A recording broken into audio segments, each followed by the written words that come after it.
boa tarde, sejam bem-vindos para a nossa live Oratório e Comunicação no Mundo Digital.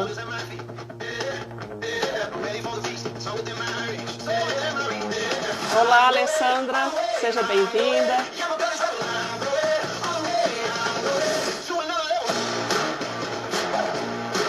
A música que abre nossa live hoje foi uma escolha do nosso convidado, Marcílio.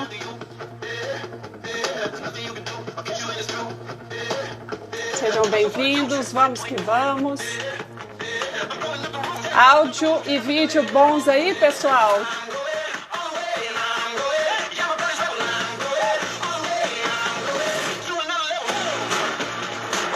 Essa música chama Another Level, outro nível. Então é um outro nível, um outro patamar que a gente alcança quando a gente de fato domina as habilidades de oratória e comunicação, seja digitalmente ou seja fora do mundo digital. O Marcílio, nosso convidado, entrou.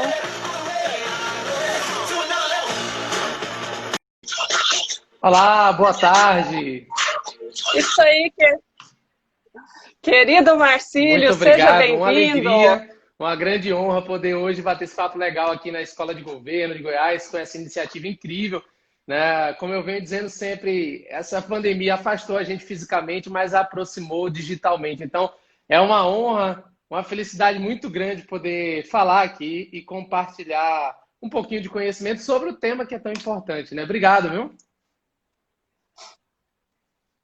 Isso aí, nós que agradecemos o convite. O Marcílio, ele é procurador do Estado, eu ainda não tinha tido a honra de conhecê-lo mais de perto assim, né, Marcílio? E quando ele aceitou o convite, gente, eu passei a pesquisar um pouco, que cara extraordinário. Eu já tinha ouvido falar do Marcílio por causa dos treinamentos que eu faço e ministro na escola, mas não tinha ainda tido essa aproximação. Gente, extraordinário. Marcílio, uma honra, uma referência. O Marcílio, ele é procurador do Estado, professor, palestrante, apaixonado por livros, né, Marcílio? Ideias inovadoras e comportamento humano, tudo com base científica. Ele é doutorando, autor de mais de 10 livros e tem mais de 20 artigos científicos publicados. Seja bem-vindo, Marcílio. Obrigado. O palco é Na todo verdade, seu. sim, a honra é minha. Inclusive, nós temos aí até outros colegas procuradores participando, Larissa, como o Cláudio Grande, nosso querido amigo. Tem muita gente aí. Parabéns por essa iniciativa e pelas lives que vocês vêm promovendo aí, né? Eu acredito que essa é uma forma da gente universalizar o conhecimento, né? Isso é muito bom, isso é muito incrível. Você acaba permitindo que mais e mais pessoas cheguem a ter algum tipo de conteúdo diferenciado, né? E o mais incrível disso tudo é que, na verdade, tanto no meio digital ou no meio presencial, tudo envolve comunicação, né? Eu sou formado da área do direito e, enfim, atuo como procurador já há 6 anos aqui em Goiás. Apesar de ser pernambucano, eu vim parar aqui. E adoro essa terra, adoro esse lugar maravilhoso, que é o estado de Goiás. E uma das coisas que eu percebi ao longo da minha trajetória é que, embora a gente estude direito, a gente está estudando, na verdade, comunicação. E isso se aplica para todas as áreas da vida. Se você, por exemplo, é um médico, você se comunica com o seu paciente. Se você, por exemplo, é um oftalmologista, você vai se comunicar com o seu paciente tentando passar um tratamento. Se você é um nutricionista, se você é um sociólogo, se você é um historiador, tudo envolve linguagem. E essa é a maravilha da coisa. O grande problema, e aí eu lanço até uma pergunta, porque eu acredito que você deve vivenciar até melhor do que eu dentro da escola de governo, é que muita gente, mas muita gente mesmo, tem medo de falar em público. Ou fala em público, mas não tem a técnica apropriada, né? Se eu perguntar aqui, por exemplo, a quem está nos acompanhando, e vocês podem interagir, gente, quantas vezes vocês já assistiram aquela palestra que dá um sono, né? Quantas vezes vocês já assistiram aquele congresso que você olha para o lado e está todo mundo no celular, está dormindo ou não está prestando atenção em nada? E por que isso acontece com algumas palestras ou alguns oradores e não acontece com outros? Qual a diferença entre essas duas pessoas? Porque de fato existe. Existe uma diferença. E aí, há mais ou menos 5 anos eu venho estudando e desenvolvendo técnicas e teorias em diversos ambientes para entender como é que funciona a comunicação e venho ministrando também treinamentos e cursos de oratória justamente nesse contexto, né? Provavelmente você já deve ter visto aí algumas situações como essa, medo de falar em público ou alguém que fala, mas falta um pouco de técnica, não? Sim, quando eu comecei também minha trajetória, até fiz aquele seu curso, Medo de Falar em Público, que está aí na bio do seu Instagram, e a gente tem o começo, no começo, muito medo sim, né, Marcília? É um processo. E estou ansiosa aqui pelas dicas que você vai nos dar para ajudar nesse Olha que processo, nessa interessante. evolução. Uma das primeiras pesquisas científicas que foi realizada sobre medo, né, apontou que o medo de falar em público supera diversos outros medos, inclusive o medo da morte. Ou seja, tem pessoas que preferem morrer a ter que falar para um grupo de pessoas. É claro que essa afirmação ela deve ser dita com um certo cuidado. A pessoa, é claro que ela não vai querer morrer, mas ela vai sentir uma sensação tão ruim quanto o medo de morrer ao ter que falar para um grupo de pessoas. E eu já mentoreei muita gente. Pelos meus treinamentos já passaram mais de 10 mil pessoas. Entre essas 10 mil pessoas, aí a gente já teve gente de tudo que é tipo, né? Pessoas com muito medo, pessoas com menos medo, mas sem técnica. E uma das coisas assim únicas e que a gente sempre vê em qualquer tipo de pessoa, seja ela um bom orador ou um orador ruim, é que de fato todos nós temos algum medo. Esse é fato. Se você se imaginar agora tendo que subir num palco para 1.000 pessoas, eu duvido que não vai dar um frio na barriga, eu duvido que você não vai ficar um pouco nervosa, eu duvido que você não vai ficar pelo menos ali, né, um pouco ansiosa. Mas algumas pessoas deixam esse medo se tornar desespero. E isso acaba afetando fisiologicamente o orador. Vou dar alguns exemplos aqui que provavelmente vocês já viram, né? Você tem que fazer uma apresentação, aí fica como? Fica com as mãos suando, as pernas ficam tremendo, o coração dispara, o raciocínio não funciona muito bem, você não consegue expor as ideias corretamente. E chega, às vezes, até a dar aquele velho branco, aquele esquecimento. Né? E isso acontece em diversos outros contextos. E aí, uma das primeiras coisas que eu fui tentar entender foi por que isso acontece? Por que algumas pessoas ficam muito nervosas enquanto outras não? Por que algumas falam bem enquanto outras não? Veja que legal. Isso tem uma explicação científica. Nós somos seres, por natureza, que nós temos um sistema cerebral em que nós ativamos esse sistema toda vez que nós nos sentimos ameaçados. Então, se você se sente ameaçado, esse sistema, que é um sistema protetivo, ele vai reagir. E ele reage de duas formas. Ou ele reage através da luta ou através da fuga. Então, se você está se sentindo ameaçado, por exemplo, não sei se você já teve a oportunidade de vivenciar uma coisa ruim como essa, mas se você, por exemplo, é assaltado, ou você tenta fugir desse assalto, ou você paralisa ali e tenta, às vezes, lutar. Enfim, ou você foge ou você luta. É um sistema primitivo nosso de funcionamento do cérebro. Da mesma forma que isso acontece em um assalto ou em uma situação de tensão, isso também acontece quando nós vamos falar em público. Nós nos sentimos ameaçados. E olha, tanto para fugir como para lutar, o meu corpo ele precisa de química. Ele precisa de adrenalina. Então imagine, você sobe no palco, você pega o microfone e a adrenalina é disparada no seu coração, como se você tivesse uma montanha-russa. Pum! Dentro de você. E aí, naquele momento, você teria que lutar ou fugir. Mas você não pode lutar, porque não tem ninguém para você lutar, e você também não pode fugir. Você tem que ficar ali em cima do palco. Mas o teu coração ele está explodindo de adrenalina. Ele está bum, bum, bum, bum, bum, bum, bum, bum. E você, naquela situação, está ali, tendo que controlar a adrenalina que foi disparada dentro do seu corpo e, ao mesmo tempo, raciocínio, fala, performance, movimentação, gesticulação. Então, esse é o principal motivo por que algumas pessoas ficam tão nervosas. E por que algumas pessoas não ficam? Porque as pessoas que conseguem se controlar no nervosismo e se dar bem em um palco, e aqui eu falo palco físico, mas pode ser um palco virtual, como uma reunião numa plataforma Zoom, pode ser uma live, pode ser qualquer coisa, são pessoas que controlam a adrenalina. Esse é o fundamento-chave do medo de falar em público, controle de adrenalina. Você conseguiria descer uma montanha russa, bem daquelas, né? Sem dar um grito, mantendo a sua expressão corporal parada, sem o coração acelerar? Essa é a pergunta. Esse é o segredo da coisa. E o medo de falar em público é do mesmo jeito. Você consegue diminuir na medida em que você consegue descer essa montanha-russa sem entrar em desespero. E aí tem algumas técnicas que a gente pode falar aqui. Marcílio, então você está me falando que ter medo não é tanto problema. O maior problema é deixar o medo se tornar Essa é uma frase que desespero, é eu uso isso? muito, Larissa. É uma frase que eu sou apaixonado, que é: não deixe o medo se tornar desespero. Por quê?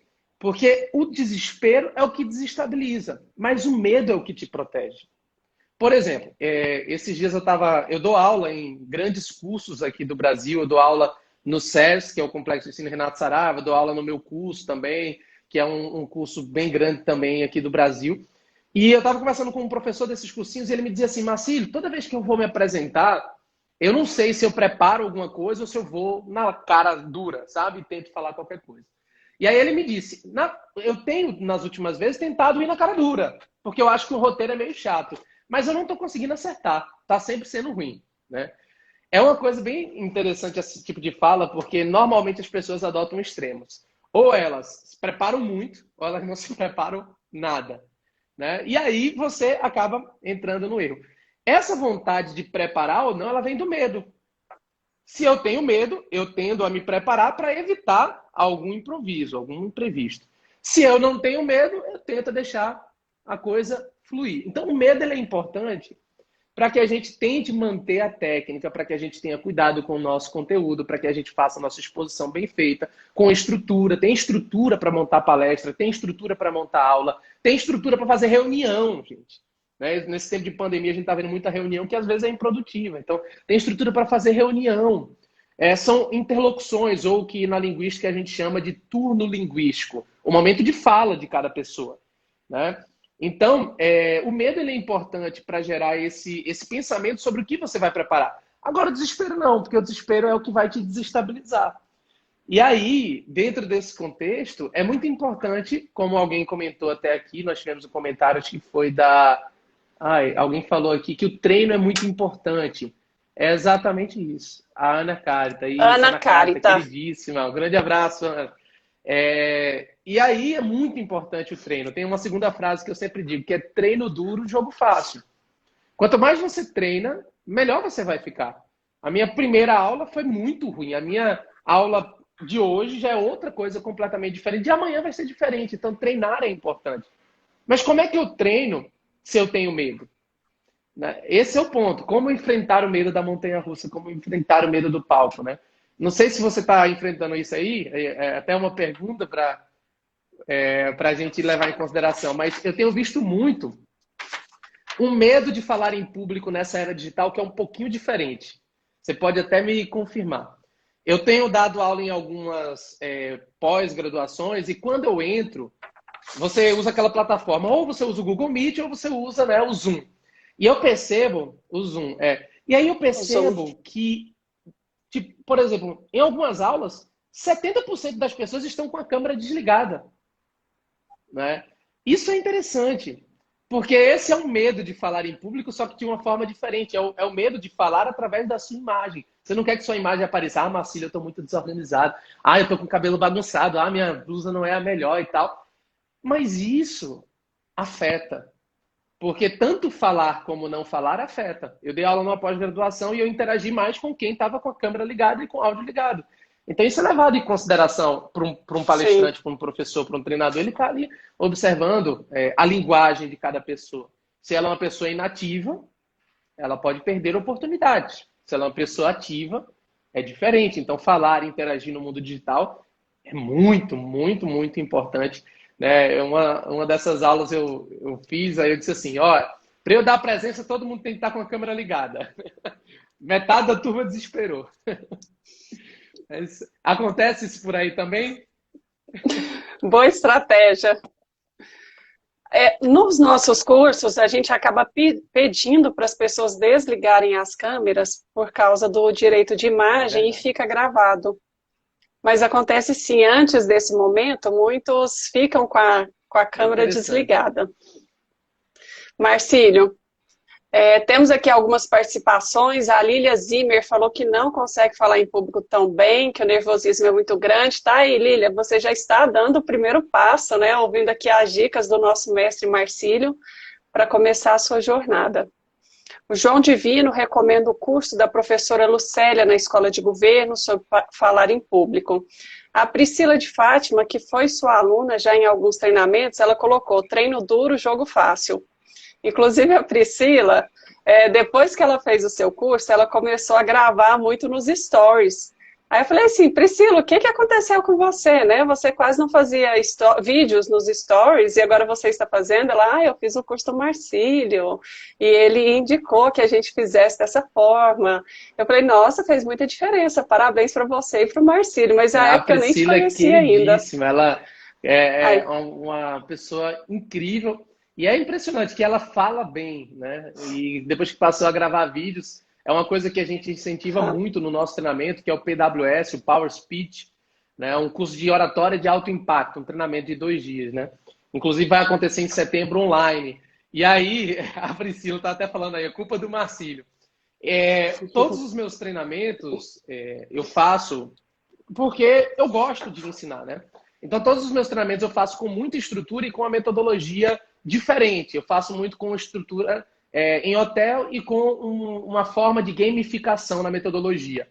E aí nós temos vários momentos de jogos, assim, de simulação, que são incríveis. E um deles, né, a pessoa falou que é culpa minha, é um momento do treinamento em que as pessoas elas são estimuladas a gravar stories, né? E querendo ou não, esse é um ponto bem interessante. A nossa linguagem, há muito tempo, não é mais uma linguagem simplesmente verbal e física. Não é mais. Oratória não é mais simplesmente falar com alguém que está próximo de você. Oratória não é mais simplesmente dar uma palestra numa sala de aula para 10, 15, 20, 30 pessoas. Oratória agora envolve fazer uma live para 1.500 pessoas. 10.000, 5.000, não sei, 100 pessoas. Né? A própria live nossa agora tem 35 pessoas. Provavelmente na reprise pode outras pessoas assistirem, chegar a 500, 600 mil pessoas. Então você está falando com um Sim, público que ele é imenso. E essa fala em público, essa nova forma de se comunicar, ela revoluciona completamente o nosso mundo. Né? Tem um filósofo espanhol que escreve sobre isso, que é o Manuel Castells, no livro dele, O Poder da Comunicação. Ele fala sobre essa revolução na comunicação. É um novo mundo, é uma nova forma. E eu sei que tem gente que tem resistência a isso, mas é um mundo novo em que nós vamos precisar nos adaptar um pouco para mostrar um pouco mais o nosso rosto, mostrar um pouco mais o nosso dia a dia, falar um pouco mais e colocar uma pitada, que aqui é uma coisa muito importante, uma pitada de identidade. Um pouquinho sobre você mesmo, né? Mostrando um pouquinho da sua personalidade, quem é você, sem perder a sua essência. Porque oratória tem várias técnicas, mas de nada adianta todas essas técnicas se você se tornar um robô, se você ficar mecânico. Você tem que deixar a coisa fluir. Por isso que é importante um treinamento. Né? Por exemplo, eu vejo muito que as pessoas querem falar em público sem terem treinamento. Graduação não tem treino de oratória. Né? Na época do colégio não tinha. Ninguém foi treinado para falar em público. As pessoas normalmente fazem totalmente errado. Né? Eu tenho até umas dicas aqui que eu vou dar para vocês, separei alguns livros aqui, mas a principal dica é ser colocado à prova, é treinar. Então, o que a gente faz? Todo o nosso treinamento de oratória ele tem uma vertente dúplice. A primeira você deve treinar, você deve se expor, você deve pegar o microfone e tentar. E a segunda você tem que receber feedback. Foi bem? Foi ruim? Como é que foi? É claro que um feedback adequado, não é um feedback para humilhar, não é um feedback para te fazer sentir mal, é um feedback na sim. modalidade sanduíche, você primeiro elogio, você faz a colocação e fecha com elogio. Então, é um feedback adequado para que você possa tomar consciência dos seus erros e sair disso, né? Por exemplo, cacuete, que acontece muito, palavras repetidas, vício linguístico. Eu só tomo consciência disso na medida em que eu recebo um feedback adequado, né? O Matheus participando aí também. Grande abraço, Matheus. Letícia também. Marcos falou que a live top. A Michele falando que a Lucélia, o curso dela é muito boa. A Priscila recomendando o PWS. Marcos Filipes, Marcília é uma inspiração de sucesso, top. Catiana, para mim também é muito difícil falar em público. Isso aí, Marcílio. Então você falou para a gente que a gente precisa ter o treino, né, exposição, e essa exposição precisa sempre estar acompanhada da validação, do feedback, um feedback sincero, né? Os stories são bons. Sempre que eu gravo um story, vem alguém da minha família e me dá um feedback. Então, eu gosto muito da técnica. Eu vou fazer uma sugestão aqui, Larissa, até para quem está assistindo poder colocar em prática, porque eu acredito muito, toda a metodologia de treinamento nosso é para colocar em prática, e eu quero fazer uma sugestão aqui para vocês. Bem, a gente está falando sobre comunicação e oratória no mundo digital. Então, envolve um pouquinho da fala em público, claro, mas envolve também um pouquinho gravar history, live, participar de uma reunião no Zoom e falar, etc.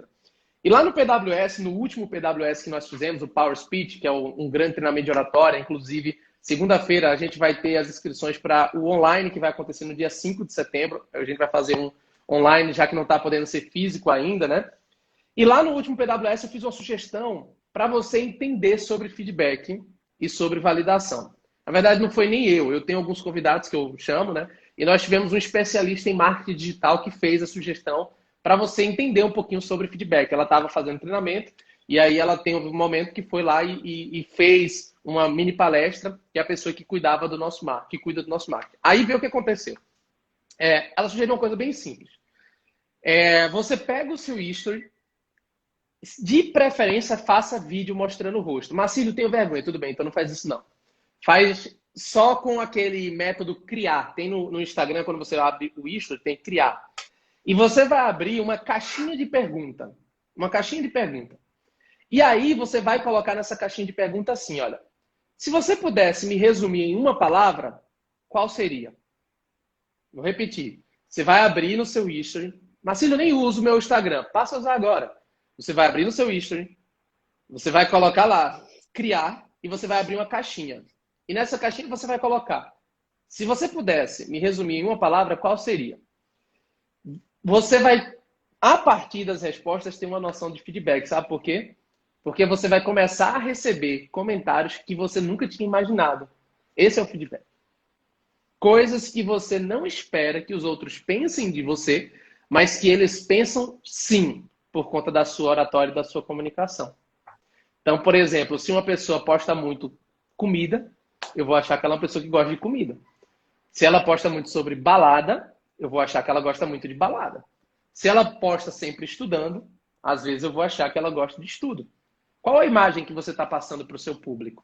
Essa é uma forma de você descobrir. Caixinha de pergunta e pede para resumir em uma palavra você. Farei isso hoje, viu, Marcílio? Já vai interagindo, você vai ver que muita gente vai comentar. Ah, sim, tem gente que fala assim. Ah, Marcílio, mas eu acho que ninguém vai comentar. Vai, pode votar, vai. Porque se você é uma pessoa que você faz tempo que não estava postando, quando você postar, a pessoa, olha, ela postou hoje. Vai lá e comenta, pode ter certeza. Combinado. Depois eu te conto. E aí, eu separei alguns livros aqui para fazer comentário. Tem um monte, mas eu tenho um grande erro que eu empresto livro demais. Acabo perdendo meus livros. Mas consegui encontrar pelo menos alguns aqui para indicar. Primeiro, sobre perder o medo de falar em público, eu sugiro que esse primeiro passo de perder o medo de falar, você pode fazer com um conteúdo mais amplo, o meu curso online gratuito que eu disponibilizo de como perder o medo de falar em público. Lá tem uma metodologia que eu criei já há algum tempo, né? Já mais de 500 mil pessoas já assistiram o curso, já rodou o Brasil inteiro. É um curso bem rápido, bem objetivo de como perder o medo de falar em público, tá? Tem uma metodologia lá com passo a passo, desde da técnica 2P de planejar e preparar, até a técnica final de validação e de performance de palco. Então, vale muito a pena você conferir. Quem não tiver, pode. Posso fazer um spoiler rapidinho aqui? Então, vamos lá. Os passos são estudar, entender, para que as pessoas saibam a diferença entre opinião e cientificidade. Preparação é fundamental, treinamento é progressivo, a gente não nasce pronto, a gente vai se construindo na trajetória. Então, a gente aprende por repetição ou forte impacto emocional. No caso, a gente vai sempre fazendo essa repetição até se tornar cada dia melhor. E aí entra a importância da validação e do feedback. A questão da PNL, né, Marcílio, que os pensamentos geram sentimentos e como os nossos pensamentos geram as emoções, que é a questão da fisiologia da PNL. Então, a gente tem muito cuidado com tudo aquilo que a gente pensa, porque isso vai refletir no nosso corpo. Então, atenção para os nossos pensamentos. Inclusive, um comentário só nesse ponto aí que você falou, para depois não esquecer, é que a maior parte das pessoas que tem medo de falar em público tem um trauma de infância, um bloqueio, não vamos usar a palavra trauma não, bloqueio, ou de infância ou da adolescência. E eu não tenho medo, não tenho vergonha de falar sobre as minhas fraquezas e que a minha, como eu sempre digo, né, que a minha fraqueza seja a sua força. Quando eu era mais jovem, na época do colégio, eu nunca me esqueço que teve uma professora no meu colégio que pediu para fazer aqueles trabalhos em grupo, sabe? Então, reúne um grupo e aí você vai apresentar. Demais. E eu me lembro que era tipo, não era biologia, né? Porque biologia é mais para frente, eu acho que tem outros nomes antes, enfim. Era um negócio lá sobre ciências, e tal. Ciências. Enfim, era alguma coisa sobre molécula, alguma coisa assim. E eu, na época, eu não gostava muito de estudar, não estava tão aí nessa matéria. E aí a gente fez um grupo, e como é de praxe, uma pessoa estudou, fez tudo, e passou uma fala para cada um, né? E eu me lembro que naquele dia eu fui o primeiro a falar, a professora, na hora, viu que eu estava com a cola para falar, né? Eu tinha o quê? 12 anos, 11 anos, estava com a cola, e ela mandou eu guardar aquela cola que não era para ler, não, que era para falar da cabeça. E aí, como eu não consegui desenvolver, ela começou a fazer muita brincadeira e todo mundo ficou rindo, e aquilo foi lembrado por 1 ou 2 semanas na época do colégio. Isso me gerou um bloqueio de mais ou menos uns 10 anos. E isso não acontece só comigo, né? São várias pessoas que possuem situações como essa. E é necessário que você, para sair desse desbloqueio, se submeta a uma nova experiência. Eu não recomendo particularmente que você já vá para uma grande experiência. É importante que você vá aos poucos. Então, começa com algo pequeno, né? Começa utilizando, por exemplo, sei lá, alguma coisa muito mais simples, uma palestra para 5 pessoas, começa a falar na tua pós-graduação, nos grupos de debate. Começa com um pouco, né? Aos poucos, para depois você se ampliar. Hoje eu dou aula no maior curso do Brasil online, mas para eu aprender a dar aula, eu fui no estúdio aqui e passei 24 horas dentro do estúdio, gravando 1000 aulas até pegar o jeito. Porque é difícil gravar na frente de uma webcam, não é fácil não. Então, respeite o seu tempo, isso é importante. E, se possível, antes de se jogar no mundo, faz uma simulação, né? Faz um curso, faz um treinamento, faz, sei lá, faz um teste aí com tua família, né? É importante isso. Isso aí. Claro, vai lá. Posso continuar com spoiler? Aí entra a questão de ancorar sentimentos, né? A ancoragem, para que a gente se lembre em momentos de tensão ou momentos que a gente quer ter uma boa performance, de situações boas, de acontecimentos positivos. E aí, quando a gente se lembra disso, a gente se fortalece. O Tony Robbins tem um ritual antes de entrar no palco, esses grandes palestrantes, e com certeza o Marcílio também tem o ritual dele antes de entrar, de começar um treinamento, né? Eu gosto de ouvir músicas aceleradas, empoderadoras, sabe? Então, cada um tem o seu ritual. O Paulo Vieira, antigamente, ele pulava em uma piscina com gelos. Hoje, ele já não faz mais isso, né? Por causa da idade dele. Mas, enfim, a gente ancorar sentimentos, emoções positivas e lembrar disso nesses momentos que nos ajudam. Você até já falou, outro spoiler, seja autêntico, seja você. Porque todo mundo tem algo muito bom e muito diferente para passar para a audiência. Então, a autenticidade é muito importante. Não, Faltou isso aí. algo? Uma no meu spoiler? Gente, é que eu fiz o curso dele para poder me preparar, Com né? certeza. A preparação é importante. para essa live. Por isso que eu anotei tudo para Tem poder ajudar algumas aqui. técnicas que são muito legais e que não dá tempo de compartilhar lá no Perdendo Medo, né? Que foi um curso para você para que a pessoa possa se desbloquear. Mas tem umas técnicas que são bem interessantes e outras que estão também no curso, mas poderiam ser aprofundadas, mas como é um curso gratuito, não dá tempo, né? Uma delas que você falou é o ritual. Tem muita gente que não entende ou que acha que é besteira, né? O ritual, gente, é importantíssimo porque você precisa se ambientar com o teu ambiente. Então, por exemplo, o ritual, sei lá, de ir num lugar antes de começar a sua palestra é importantíssimo, né? Muitos palestrantes, na hora de falar, o microfone dá erro, dá problema, não funciona, o slide não vai. E aí a apresentação acaba sendo prejudicada. Então, a preparação ela é fundamental. E o ritual tem a ver um pouquinho com isso. Você falou Tony Robbins. Tony Robbins, né, que dá um pulo, dá uma volta e segue reto.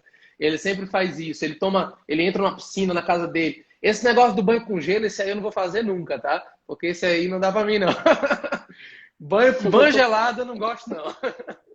Mas, enfim, eu já vi muita gente fazer isso também, né? Já vi diversas coisas. Eu tenho o meu, por exemplo. Eu sou viciado, algumas pessoas gostam dessa palavra, eu sou meio megalomaníaco, eu gosto de estrutura. Então, os meus treinamentos, se você assistir um vídeo, assim, o que a gente chama de after movie de um treinamento, você vai ver uma estrutura com telão, com um hotel de uma estrutura única. E são normalmente cursos bem acessíveis. Então, são treinamentos bem acessíveis. E ali naquele ambiente, antes de cada pessoa ir para o meu curso, eu sento na cadeira de cada um. É um ritual meu que eu não conto normalmente, mas estou contando hoje aqui. Eu sento na cadeira de cada um para eu entender a experiência que a pessoa vai passar ao me olhar lá na frente. E aí, antes de começar o treinamento, se são 100 cadeiras, eu sento em cada uma, vejo como é cada uma, vejo como é que está posicionada, o que, que vai ter, o que, que não vai ter, se a pessoa vai se sentir bem, se ela não vai se sentir bem. Esse é um ritual para eu poder me conectar com a pessoa que vai sentar lá na frente, até porque eu acredito muito em energia.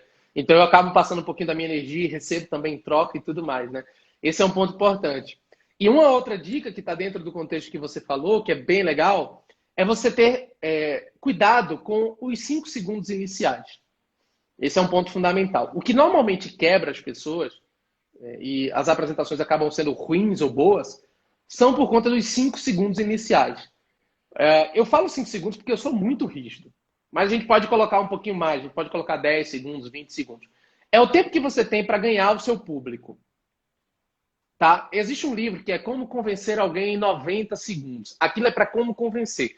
Mas para ganhar o teu público, para ganhar empatia, é muito mais rápido. São 5 segundos, são 10 segundos, são 15 segundos. É muito rápido. Então, quando você entra, por exemplo, existe um hábito terrível, normalmente em palestras, e está tudo bem, porque faz parte da cultura brasileira, mas é ruim para o palestrante, que é o hábito de, em eventos, fazer apresentações longas. Acho que você já viu isso. Você faz uma banca com 5 pessoas, o presidente ele apresenta todo mundo. Aí quando passa a palavra para o cara pega e cumprimenta todo mundo que está na mesa. Aí passa para o outro, aí ele cumprimenta todo mundo.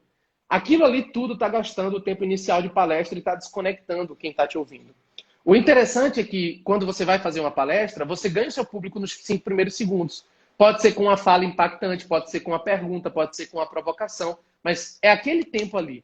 Então, por exemplo, eu não recomendo que você comece uma apresentação sua se apresentando. É uma coisa que não funciona normalmente. No modelo Power Speech que nós temos, de passo a passo, quando eu começo a minha apresentação me apresentando, eu tendo a perder o time que eu teria para ganhar o meu público. Marcelo, então eu não vou me apresentar? Vai. Ou no folheto que foi distribuído antes para o teu público, já foi apresentado, ou durante a sua apresentação, contextualizando com alguma coisa que você falou. Mas os 5 primeiros segundos, não. Os 5 primeiros segundos, você precisa ganhar o público, provocar de alguma maneira. Por quê? Porque eu já vi muita gente querer impor autoridade por currículo. Apresenta o currículo e ganha autoridade. Se eu quisesse fazer isso, eu faria. Meu currículo tem 15 páginas no Lattes. Mas para que isso? As pessoas elas não se conectam com o currículo. Eu conheço várias pessoas. Você falou Paulo Vieira, por exemplo.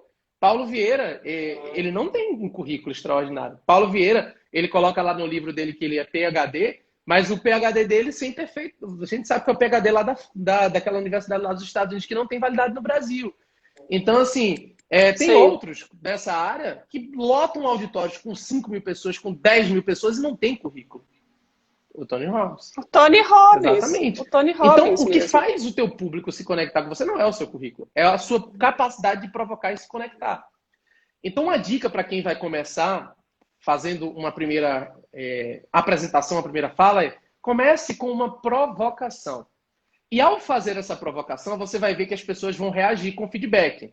Algumas vão sorrir, outras vão fazer cara feia, algumas pessoas... Mas sempre, gente, presta atenção nisso, sempre vai ter aquele cidadão que vai estar assim para você, ó, sorrindo e balançando a cabeça. Ele tá lá, ai, mesmo. Ah, é. Pronto. Foca nessa pessoa nos teus 5 primeiros segundos. Por quê? Porque esses 5 primeiros segundos está fazendo o público se conectar com você, mas também é o tempo necessário para que a adrenalina baixe. E se a adrenalina baixou, o que acontece? Para de tremer, para de ficar suando frio, e o branco, o esquecimento vai embora. Então, é importante que você foque em alguém que esteja te validando durante a apresentação, por exemplo, mexendo o rosto, te apoiando, né? Aí, uma vez eu ouvi assim, uma pessoa disse, Marcílio, mas eu acho que ninguém vai ficar me apoiando. Leva um amigo para ficar público. Leva um amigo. E o cara fica lá, é assim, funciona. Muito boa essa dica de não apresentar. Eu não tinha pensado nisso, gostei. Vou levar para a vida também. A Ruth até acabou de colocar: a sua não apresentação será a sua apresentação. Deixa eu abrir para a participação da nossa audiência. Érica Rei, sou muito ativa no Story do Instagram, postei alguns vídeos, sinalizando algumas palavras em Libras. Recebi muitos elogios pelo jeito que explicava como realizar cada sinal. Foi um feedback muito positivo. Parabéns, Eric. Em agosto a gente vai ter uma live com a Gessilma sobre a comunicação pela linguagem dos sinais. Débora Lemes, excelente essa live, parabéns. Cláudio Grande Júnior, vixe, comentando sobre a sua experiência lá na escola, que você ficou com trauma por 10... Trauma não, né? Um bloqueio por 10 anos. Priscila, essa sou eu no momento. O Matheus falou que são excelentes dicas, e de fato, excelentes dicas. O Marcos falou rituais, muito bom. Gouveia, Letícia, a Jaque falou engraçadinha, né? Tipo, por eu ter feito o seu curso antes, mas é a preparação, pessoal. Sim. A preparação é fundamental. O Marcílio falou o treino do a gente tem a regra jogo 2P, fácil. sempre preparar e planejar. É obrigado. Tem que fazer isso. Isso aí, sim. E o curso dele é uma delícia, gente. A gente senta e vai fazendo. Eu sou muito inquieta com treinamentos. É uma delícia, super recomendo. O pessoal elogiando bastante o ritual de você sentar no lugar dos alunos. Isso eu nunca tinha pensado também, Marcílio. É um ritual super empático, é você se colocar no lugar do outro e querer ter a visão que o outro de fato tem. Muito bom. Vou adotar também, viu? Cheio, isso é muito muitas dicas poderosas. Principalmente de um ponto de vista, para quem não conhece, eu não sei se você já chegou a falar sobre isso ou em alguma oportunidade, e se vocês levam em consideração também, mas principalmente porque existe uma diferença entre treinamento, aula e palestra, que poucas pessoas conhecem. E no Brasil a gente não tem esse conhecimento. Nos Estados Unidos eles diferenciam claramente treinamento, aula e palestra, né? Por exemplo, o treinamento, que é o que eu faço normalmente, ele tem várias formas de se fazer. Pode ser, por exemplo, com o auditório em formato de espinha de peixe. Não sei se você já... espinha de peixe, em formato U, em formato auditório. Então, cada treinamento demanda uma estrutura diferente. Se eu não sentar no lugar do aluno para entender o conforto dele, do que ele vai passar, pode ser que eu não gere a experiência que eu deveria gerar nele. Então, o treinamento ele exige muito isso. A aula em si é um pouco menos exigente, porque a aula normalmente você tem ambientes sempre iguais, que é aquela cadeira com um braço e tudo mais. Mas você também pode fazer isso para poder sentir um pouco, né? A palestra, que é um pouco mais curta, a regra correta no Brasil, nos Estados Unidos é entre 20 a 30 minutos, mas no Brasil a gente tem palestra de 1 hora, 2 horas, que é errado, em tese, né? Mas a palestra que ela é mais curtinha, sim, eu sugiro que não dá para você sentar em todos os lugares, porque você ainda não conhece, mas pelo menos você chega com antecedência e senta para entender o lugar que a pessoa está ali vivenciando. Então, a depender do tipo de campo da oratória que eu vou trabalhar, treinamento, aula ou palestra, eu preciso adequar um pouquinho esse ritual, mas eu sempre faço, que é ter a experiência, né? O Cláudio Grande está aí pedindo uma experiência dos 5 segundos, porque você falou que a gente deve iniciar com uma provocação. Então, dá um exemplo Olha aí que para a gente, interessante. Marcílio. Quando eu comecei a dar essa palestra, perdendo o medo de falar em público, na verdade era uma palestra presencial. E muita gente falava, não posso ir, aí por isso que eu tornei num curso online. Então, Cláudio, quando eu começava uma palestra, a primeira coisa que eu fiz foi o seguinte: quais são os melhores lugares de palestra do mundo? Onde é que você encontra a melhor palestra do mundo, em termos de oratória? Você encontra no TED, tá? Para quem não conhece TED, é o TED. Tem até alguns livros escritos sobre padrão TED de palestra. A gente fala muito nisso, no padrão TED, né? Um deles é esse aqui, da Carmine Gallo, TED, Falar, Convencer e Emocionar. O TED, essa logo aqui que você está vendo, essa é uma logo que representa um canal no YouTube. Para quem não conhece esse canal no YouTube, é uma palestra que é realizada lá nos Estados Unidos. Inicialmente era sobre tecnologia, engenharia e design, por isso o nome TED. E aí o negócio explodiu tanto por conta do tipo de palestra, por conta do formato, que bombou e hoje é palestra de todo tipo e fica lá disponível no YouTube. Por exemplo, vocês devem ter visto, por exemplo, a palestra do Bill Gates sobre o coronavírus, dizendo que ele tinha previsto o coronavírus, né? Foi no TED aquela palestra dele. Então, quem palestra no TED ganha uma grande referência. Ninguém se apresenta, todos começam com uma provocação. Então, se você olhar a estrutura do TED, você pode, por exemplo, começar com uma pequena provocação de 5 segundos, Cláudio. Por exemplo, eu, quando dava essa palestra, eu falava: quem aqui tem medo de falar em público? Levanta a mão. E aí poucas pessoas levantavam. E aí depois eu perguntava: quem aqui já ficou nervoso ao falar em público? E aí mais gente levantava. Aí eu começava: olha, pois bem, esse medo que vocês estão sentindo faz parte de um conceito científico muito bem estudado que eu venho desenvolvendo há algum tempo, chamado de estado de encagaçamento profundo. Aí o pessoal ria e queria: que estado de encagaçamento profundo é esse, né? Era uma pequena brincadeira para falar do nervosismo, do medo. E aí a pessoa sentia curiosidade do que ele está falando. E aí eu começava a desenvolver. Essa é uma técnica de oratório, por exemplo, em uma palestra. Você faz uma brincadeira, você faz uma colocação, você faz uma provocação, você pode trazer uma informação. Já comecei essa palestra assim, ó.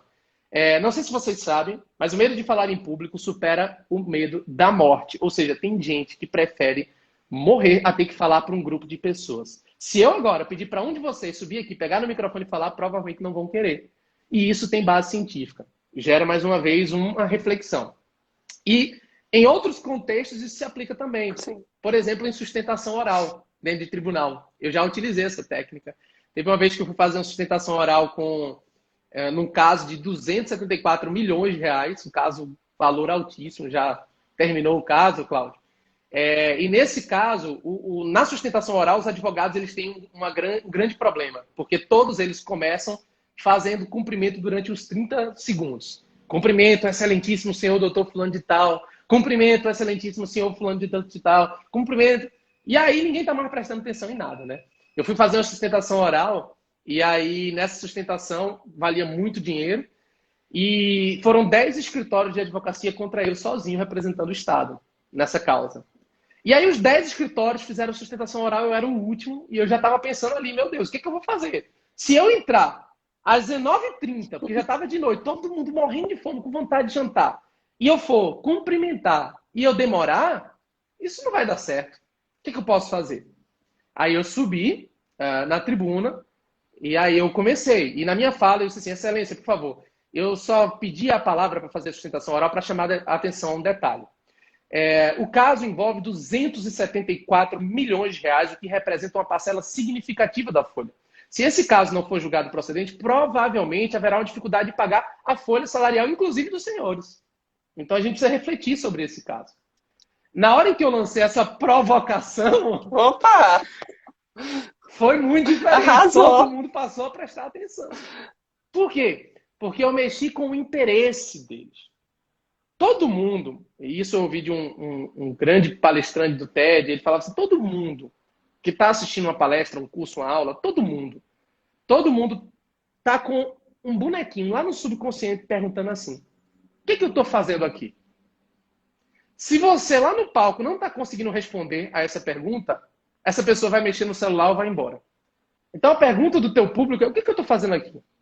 Se você não provocou essa pessoa para ela entender o que ela está fazendo, mostrando, por exemplo, que vale a pena ficar ali, ela vai embora.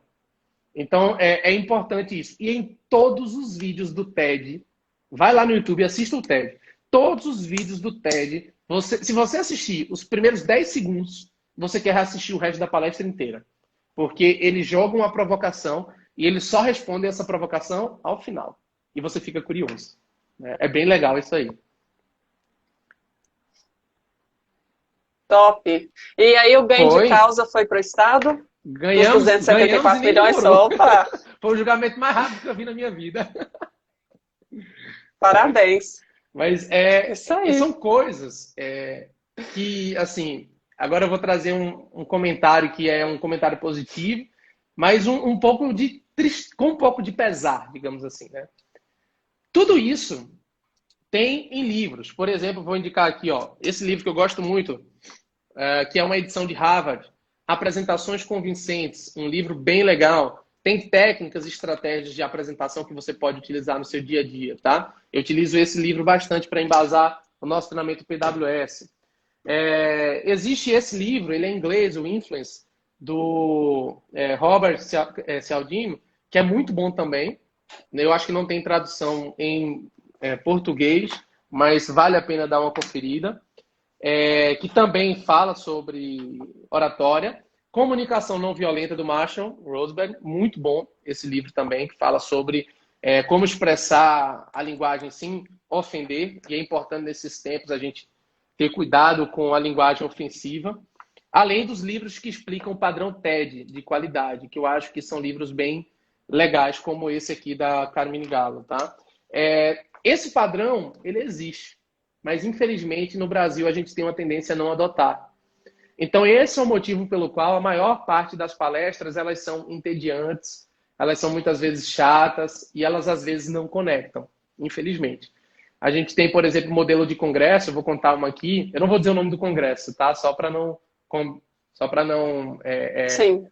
Por uma questão ética, mas teve um congresso que eu fui como palestrante. Ok. E haviam 950 inscritos. 950 inscritos. E quando eu fui palestrar, eu entrei no auditório, eu não vi que cabia 900 pessoas. E aí eu fui perguntar ao organizador do evento, eu disse: o que está acontecendo? Eu disse: não, aqui cabem 300 pessoas, mas é porque o pessoal se inscreve e não vem para aula. Eles estão vindo para o congresso para passear e tudo mais e tal. Né? E aquilo me deixou assustado demais, porque como é que eu tenho 900 pessoas pagantes e só estão ficando presentes 300? Né? Essa é uma preocupação. E o problema não está no público. Querer jogar o problema para o público é um erro. O problema está no modelo de evento. Infelizmente. É o modelo de evento com, por exemplo, palestras exclusivamente positivas, sem aplicação prática, muitas vezes, sem interação, palestrantes que falam com slides extremamente cheios. Slide tem que ter no máximo 5 palavras e uma imagem bem exemplificativa daquilo que você está falando. Então, slides muito cheios, ambientes inadequados, falta de aplicação prática, formalidades excessivas, tudo isso acaba gerando uma ausência de conexão do público, né? Então, assim, às vezes, ao invés de fazer uma coisa com multidões em que você não tem interação, é melhor você diminuir a quantidade do seu público e entregar algo de qualidade, que é o que eu acredito. Embora que os nossos eventos tenham ultrapassado aí a marca. Por exemplo, né, o PWS, o último, antes da pandemia, nós tivemos quase 120 pessoas. Foi o maior curso de oratória, o maior treinamento de oratória do Brasil, né? E foi uma grata surpresa, porque mostra que tem gente interessada em saber essa nova forma de se comunicar, né? Se eu te perguntar, quem são os 5 maiores especialistas em oratória no Brasil? Provavelmente ninguém conhece. Mas nos Estados Unidos isso é comum, as pessoas conhecem, porque lá as pessoas investem em oratória. Aqui no Brasil nós não temos esses especialistas. Esse é o problema. Porque para a gente tem um modelo ainda tradicional ou retrógrado de educação em que tudo é centrado no orador. É como se o orador fosse uma divindade. Ele é o perfeito, ele cospe conteúdo e quem quiser pega, quem não quiser também vai embora. Esse modelo de educação ele não funciona mais. O modelo de educação é centrado não no professor, mas sim no aluno. O modelo de educação que funciona, ele é focado no participante. Ele que deve interagir, ele que deve propor, ele que deve ir atrás, ele que deve buscar. E o palestrante, o professor, o orientador, o instrutor, ele é o condutor dessas atividades. Mas o centro de tudo não é ele. Um currículo não palestra por ninguém. Um título não palestra por ninguém. Um doutorado, e olha que eu aposto muito nisso, estou defendendo meu doutorado agora, em setembro. Um doutorado não fala por ninguém. Livros não falam por ninguém. Artigos não falam por ninguém. Você pode ser a pessoa que tem o maior currículo do mundo, mas se você pega o microfone e metade da turma dorme, o problema não é da turma. O problema é seu. E essa consciência a gente ainda está tentando trazer para o Brasil. Ainda não chegou em muita gente, mas eu estou feliz porque, por outro lado, porque tem muita gente interessada nisso. Tem muita gente interessada em se qualificar. Tem muita gente em conhecer esse novo lado da oratória. E o que eu estou me propondo a fazer, nesses 5 anos estudando um pouquinho sobre fala em público, é isso. É como um líder, por exemplo, inspira a sua equipe através da oratória. Como, por exemplo, uma pessoa faz uma sustentação oral e ganha um caso de 274 milhões de reais com oratória e não simplesmente citando o doutrinador. Como é que um pai consegue ensinar um filho uma lição através da oratória sem ter que dar castigo, sem ter que humilhar? Como é que dentro de uma empresa consegue esse resultado falando de forma efetiva? Como é que você evita conflito entre pessoas com comunicação não violenta? Isso você não vai encontrar ainda no Brasil, infelizmente. A gente tem que sair do Brasil para poder encontrar cursos e treinamentos nesse sentido. E como o meu objetivo é trazer um pouquinho disso para o Brasil, eu acho que é uma missão de vida minha por ser pernambucano e saber que lá as coisas não chegavam da mesma forma. E eu sempre tinha esse negócio, tem que ir para São Paulo para fazer um curso extraordinário, não sei o que e tal. E eu senti que aqui em Goiás, às vezes é um pouco assim. Eu acho que a gente não precisa sair de Goiás para fazer bons cursos. A gente pode buscar o que há de melhor, onde existir, e pode ser que exista aqui em Goiás, pode ser que exista fora, e realizar tudo aqui. Eu acredito muito nisso. Isso aí, a nossa superintendente está falando que as suas dicas são excelentes e está agradecendo por você compartilhar conosco, a Roberta Costa. Muito obrigada, dicas excelentes. Deixa um gostinho de quero mais, maravilha. Viu, Marcílio? E quem quiser acompanhar, eu infelizmente não estou podendo fazer evento presencial por conta desse momento, né, do coronavírus, e a gente tem que ter muita consciência, é um momento de pandemia, é um momento de conscientização, é um momento de transformação também. Mas eu resolvi, é um investimento pessoal meu mesmo, por paixão mesmo, eu resolvi fazer um PWS online em setembro, no dia 5 de setembro. As inscrições vão começar agora na segunda-feira. Eu montei um estúdio para isso. Vai ser um dia de treinamento, não serão 2, como normalmente é o PWS, o Power Speech, que é o treinamento de oratória de alto impacto. Vai ser só um dia, mas quem tiver interesse em fazer esse treinamento, né, quem quiser, vai lá no meu Instagram. Meu Instagram é o @MarcílioFer. Marcílio, meu nome, Fer de Ferreira, @MarcílioFer, tá? E já faz lá a sua reserva de vaga, já participa, porque eu acredito que é uma boa oportunidade. A gente vai trabalhar também essa parte digital de live, de produção de conteúdo, de gravação de vídeo, um pouco mais aprofundado. Mas tem muita coisa para aproveitar gratuitamente, pago.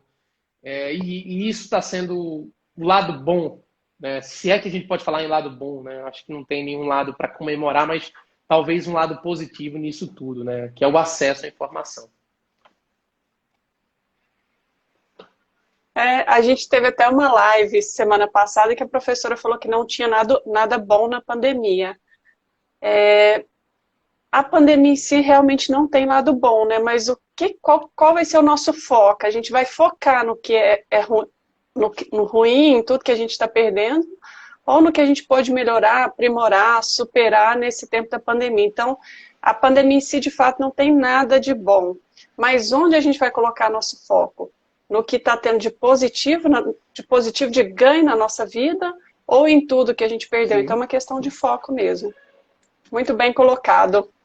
Marcílio, a gente já vai para os nossos 5 últimos minutos de live. O que mais que você pode falar para a gente? Olha, eu vou dar uma introdução de algo que é um dos meus primeiros ensinamentos, e é uma dica para você que quer sair desse marasmo, na verdade, de palestras repetidas, né?